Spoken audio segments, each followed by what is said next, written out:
Listen. You're in a privileged position to learn a thing or two. Keep your mouth shut and your eyes open.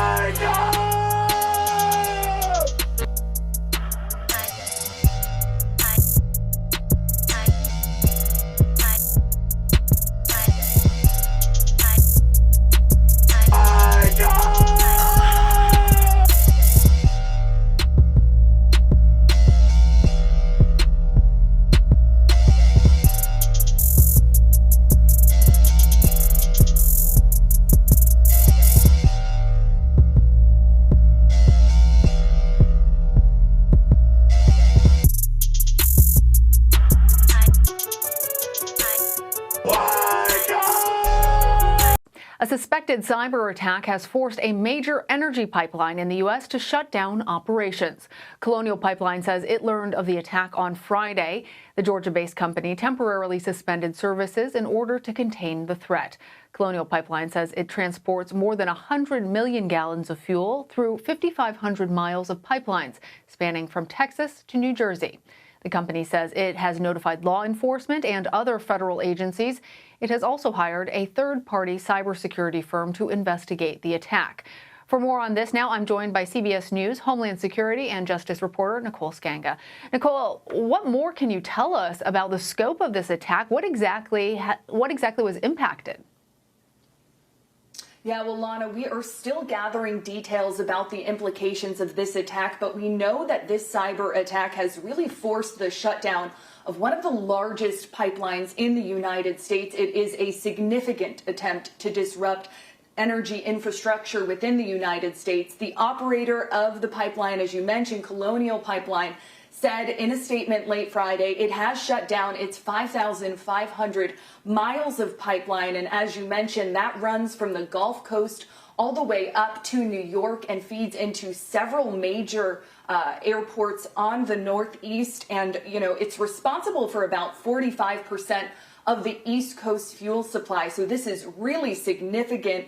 Previously, Colonial significantly shut down its gasoline and distillate lines, affecting about 40% of its distribution in 2017. During Hurricane Harvey, we saw a dramatic impact back then. There was also a massive spill in North Carolina last summer after one of Colonial's pipelines ruptured, spilling over 1 million gallons of gasoline. So we've seen some of these disruptions before, but this kind of cybersecurity hack or attack on the nation's critical infrastructure is fairly unprecedented. And Nicole, as I understand it, at this point, we don't know who's behind it or what the motive was for the cybersecurity attack. But what are some reasons that a pipeline company would be targeted?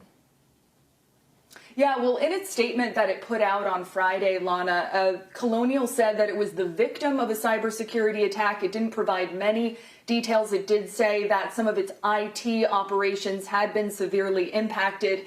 Now, this attack could be malware shutting down operations. We're currently working on confirming whether or not this could be a ransomware attack where a criminal gang or criminals demand payment to unlock computer systems or network files. We do know that Colonial Pipeline has hired outside investigators to look into this, a cybersecurity firm. They've also reached out to the federal government. In situations like this, the lead on the investigation would be the FBI, although the nation's critical infrastructure in cybersecurity does fall under the Department of Homeland Security and specifically CISA. Now, we should put out there that this attack comes just months after two major attacks on America's computer networks. The SolarWinds intrusion, which we know has been attributed to Russia's intelligence services, and another against Microsoft's email service that has been attributed to Chinese hackers. Now,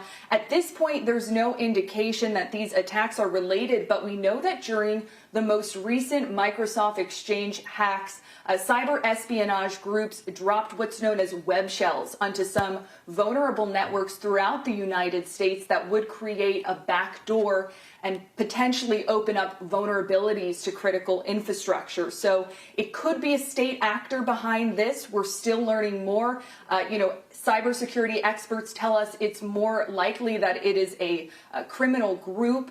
We should just throw out there that, ransomware attacks on the whole have come to the attention of the Department of Homeland Security. In fact, we're currently amid a 60-day sprint to tackle ransomware in the United States. Just last week, Secretary Mayorkas issuing a warning calling ransomware attacks on the United States staggering, creating staggering losses. More than $350 million in victim funds were paid out in 2020 as the rate of ransomware attacks has increased by 300% within the United States just in the past year.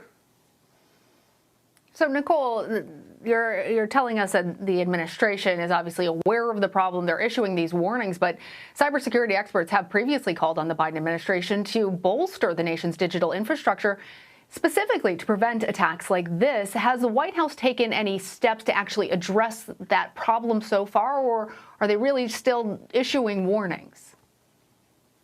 Well, we did hear, of course, from President Biden and the National Security Council in previous weeks attributing that SolarWinds cyber attack to the Russian intelligence agency. And so we've started to see attribution. That's an important first step.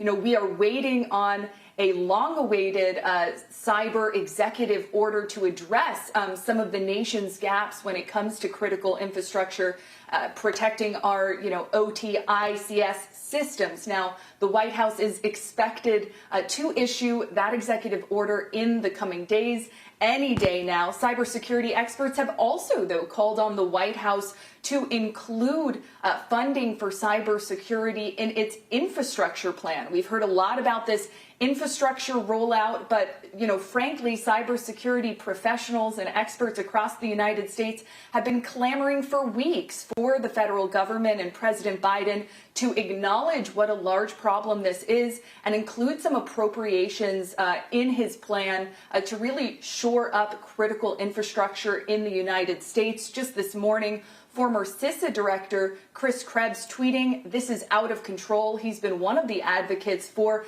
that infrastructure plan to include more cybersecurity provisions. So we will see if we, hear more from the Biden administration about this. But certainly, there is a hunger nationwide for the federal government to do more.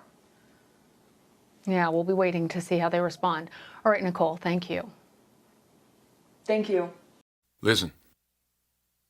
You're in a privileged position to learn a thing or two. Keep your mouth shut and your eyes open.